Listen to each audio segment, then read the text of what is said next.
Hello everyone, this is Kabir Aditya and welcome to my new story telling show Kabir की कहानी।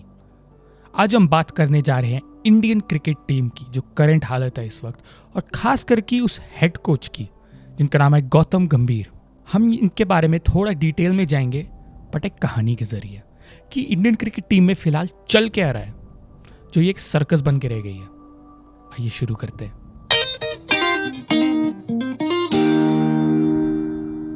ये कहानी है एक $1 बिलियन कंपनी की जो कप्स बनाती थी, चाय कॉफ़ी इन सब कप की कंपनी थी।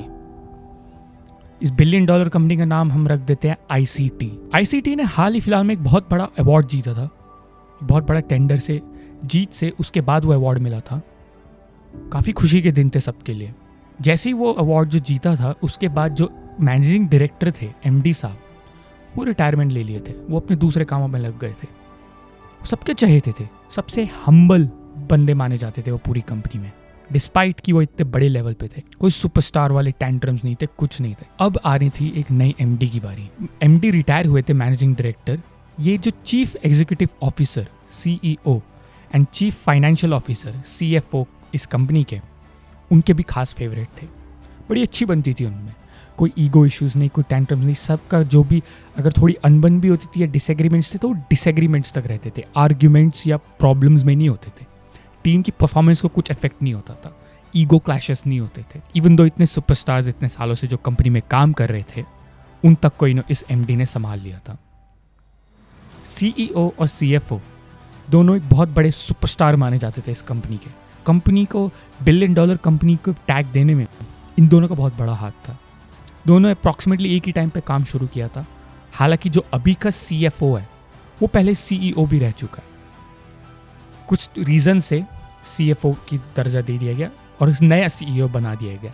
और हमेशा इसमें दो कैंप्स रहते थे, जो पहला CEO था जो अब CFO है उसके फेवर में, और जो करंट CEO है कुछ लोग उसके फेवर में।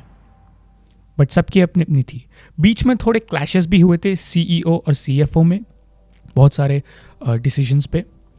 कई लोग बोलते थे जो अभी का CEO है वो ज़्यादा हम्बल है, यंगस्टर्स के साथ बहुत अच्छा घुलता मिलता है और वो समझता है लोगों की प्रॉब्लम और सुनता भी है।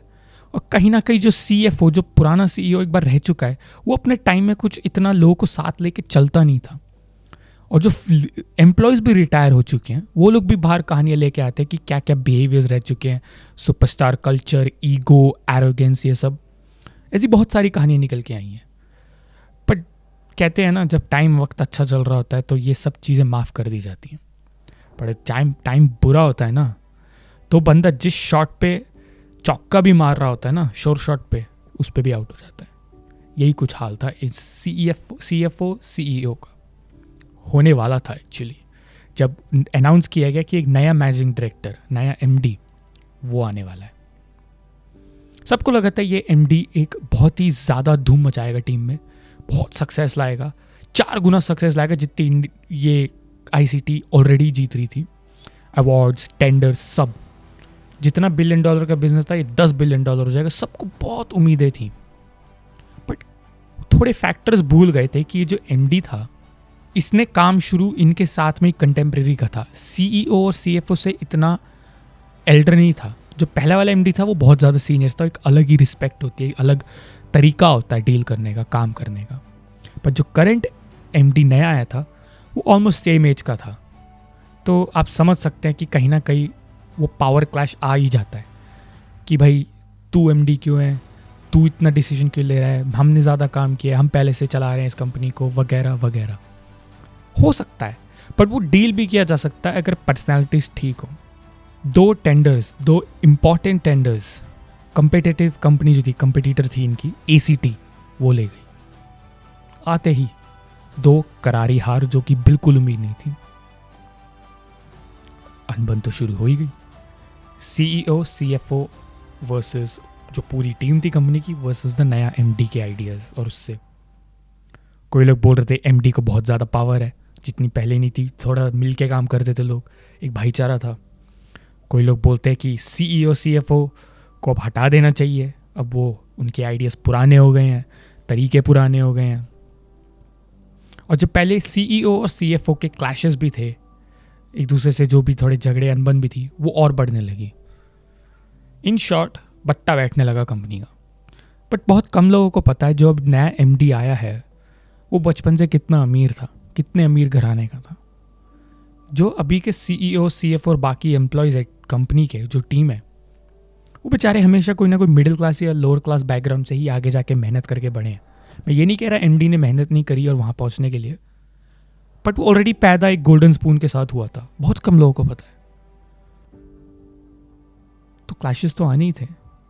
वो उन लोगों से बात कर रहा है जो नए नए पैसा कमाए हैं। जो एमडी है वो बचपन से ही उतना अमीर रहा है, तो उसके थॉट प्रोसेस, माइंड, थिंकिंग सब अलग होगी। मेंटालिटी, वो लोगों को कैसे ट्रीट करेगा, वो लोगों को क्या समझता है, वो कितना हक जता सकता है, वर्सेस जो करेंट टीम है कंपनी की। ऑब्वियसली फ़र्क होगा। अगेन, ये डील किया जा सकता था अगर ईगो क्लैशेस नहीं होते, जो कि एमडी की ईगो बहुत बड़ी है।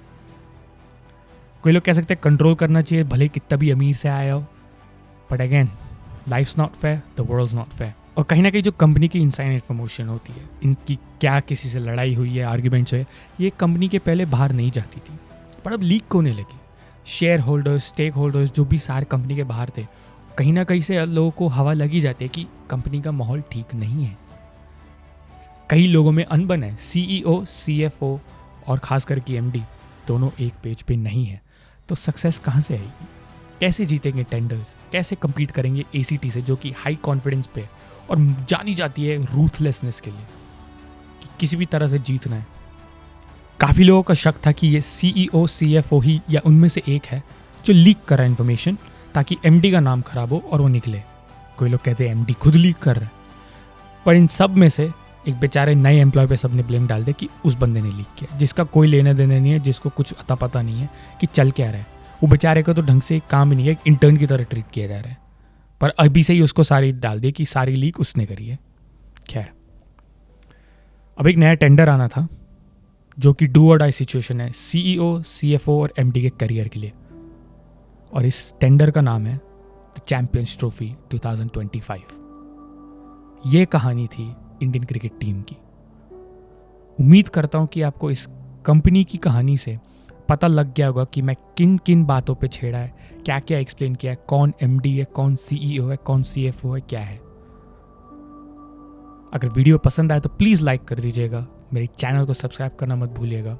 डिस्क्रिप्शन बॉक्स में मेरा इंस्टाग्राम लिंक है, वहाँ ज़रूर फॉलो कीजिएगा। मैं फ़नी रील्स और ये सब बनाता रहता हूँ एंटरटेनमेंट के लिए, और ऑफ कोर्स मैं अपना ट्रैवलिंग जर्नी भी उस पर शेयर करता रहता हूँ। तो अगली कहानी के लिए, तब तक के लिए, थैंक यू वंस अगेन।